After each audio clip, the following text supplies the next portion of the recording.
যে বান্দা যখন গুনাহ করে আর এই গুনাহ করার পর তওবা করে, গুনাহের পর তওবা করে, পয়গম্বর ডাক দিয়ে জানায়া দেন, আত্তাইবু মিনাজ যামবি কামান লা যামবা লা।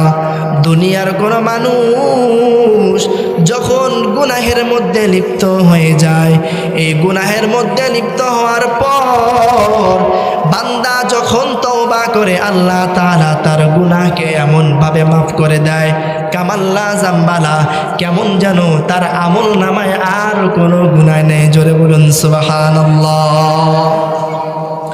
আল্লাহ রাসূল সাল্লাল্লাহু আলাইহি ওয়াসাল্লাম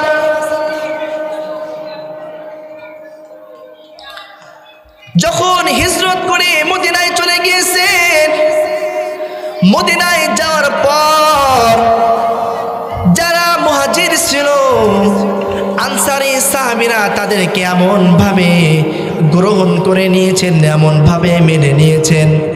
হাদিস শরীফের মধ্যে পাওয়া যায়, যারা আনসারী সাহাবীরা ছিল তারা তাদের এই মুহাজির ভাইদেরকে এমন ভাবে গ্রহণ করে নিয়েছে, যাদের দুই ভাই ছিল তারা পরিচয় দিত আমার দুই ভাই নয়, আমার হচ্ছে তিন ভাই। যার এক ভাই ছিল সে বলতো দুই ভাই, যার তিন ভাই ছিল সে বলতো চার ভাই।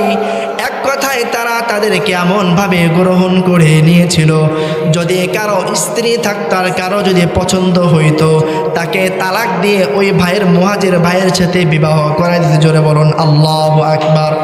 এমন সম্পর্ক, এমন ভালোবাসা, তওবা কেমন জিনিস এই বিষয়টা বোঝানোর জন্য এই তওবা এত বড় একটা গুণ। যে ব্যক্তি তওবার পথে ফিরে আসে আল্লাহ তাআলা তার জন্য জান্নাতের ঘোষণা করে দেয়। জোরে বলুন সুবহানাল্লাহ।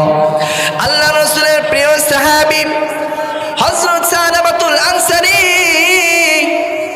এই ব্যক্তি তাবুকের যুদ্ধ শুরু হওয়ার পর সাইদ ইবনে আব্দুর রহমান রাদিয়াল্লাহু তাআলা আনহু এই সালাবাতুল আনসারীকে এমন ভাবে ভাই হিসাবে গ্রহণ করে নিয়েছে, কেমন যেন তাদের বাজার ঘাট সব কিছুই তাদেরকে ছাড়া করতেন না।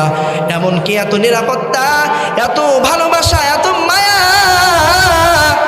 এই ভাইরা অপর ভাইয়ের কাছে সব কিছুর দায়িত্ব দিয়ে চলে যাইতেন, যুদ্ধের ময়দানে চলে যাইতেন, বাড়ির সমস্ত খরচ সব কিছু দেওয়ার জন্য চলে যাইতেন। এইভাবে আব্দুর রহমান, সাইদ ইবনে আব্দুর রহমান তার বাড়ির সমস্ত দায়িত্ব তার মুহাজির ভাই সাইলাবার কাছে দিয়ে